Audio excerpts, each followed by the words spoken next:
Hey there, Sharon Horne-Ellstrom here. Welcome to day 1868 of What You Up To Now, documenting the journey as I transitioned. Originally in 2017, I left the offline world. In 2016, I sold my Italian food manufacturing business, and as part of my divorce, had to divest myself of all the different assets and businesses I had with my ex-husband. So I was in a unique position to decide, well, what the heck do I want to do now? I can retire and travel around, which I think back now and I'm like, it was before I lost my vision, so I'm wishing I had done that. But since I didn't, and since I didn't know that my vision was going to tank so quickly in my good eye, I made different choices than I would have if I were looking back now and making that choice again. But I decided I was going to explore and figure out the online world. I'd never really had time or energy to look into the internet, but I'd always been curious about it. So I popped online and started doing different things. Some things served me really, really well. Other things were complete and utter flops and failures. I think I definitely failed at a ton of things in the beginning until I started to get my groove and figure out what felt right and was right for me versus, what everybody teaches you. Same thing in the offline world, right? We have to figure out what is right for us. And that's sometimes a trial and error thing, often a trial and error thing, right? I know some people that are still working in and operating in the original industry and business that they went to college or to school for or got an education in, but a lot of people aren't any longer. I've been involved in literally dozens and dozens of different businesses, both on and offline now. No, hundreds online now, but offline, like I was involved in at least 27 different businesses and industries before I even decided that I was going to check out the online world. So it's been an interesting journey and an interesting ride.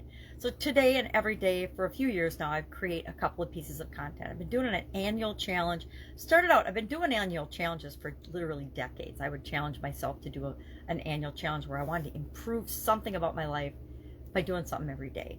And since 2018, I started to do an online annual challenge. The first one was the do one thing every day that scares you. And then last year was BU 365-day challenge to do one thing every day that continuously improves us, helps us become a better version of ourselves. And this year's, thank you Chad Hanna for suggesting it, is the Get Your Goals annual challenge, where we're doing one thing every day to get what we want, to get what you want, to get what I want.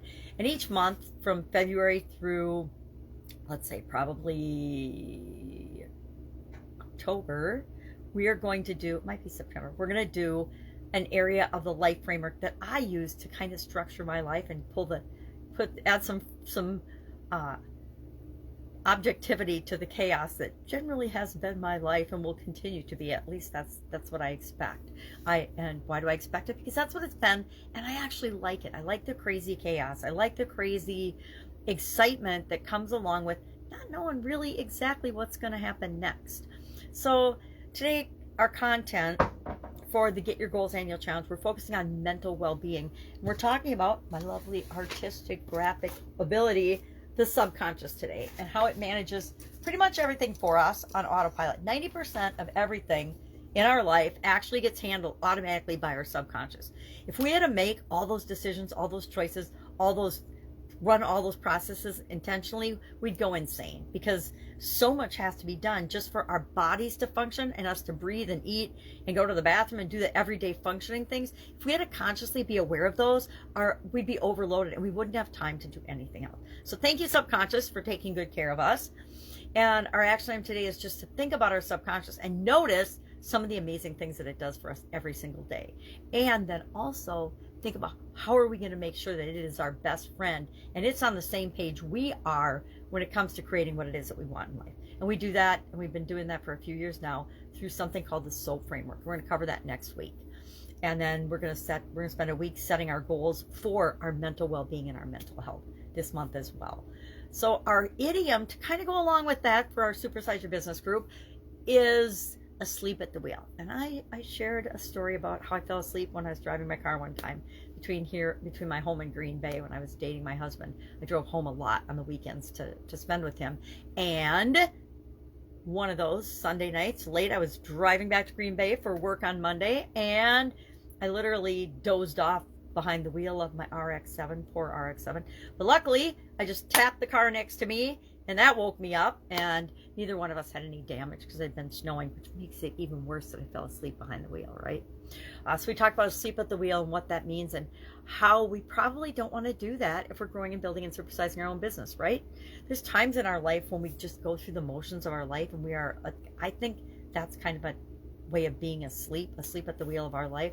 I know I spent, a couple decades thinking I was doing the right things, but really I was asleep at the wheel because I was doing the right things for other people, but not necessarily the right things for myself. Absolutely not the right things for myself. And we do that. We go through stages and phases of that, unless you're super duper smarter than me, which a lot of people are. So that's it. That's all I've got today. I've got babies that are waking up. I'm helping my daughter with her little my grandbabies and her beautiful daughters. If I can help you in any way, ask. Traveling this month, not sure when now because just got a call and the plans have changed slightly, but it's always fun to be on the road, and I still do my content, so I will still be seeing you. If I can help you in any way, ask. Otherwise, have a fantastic start to a new week, and I'll be with you tomorrow.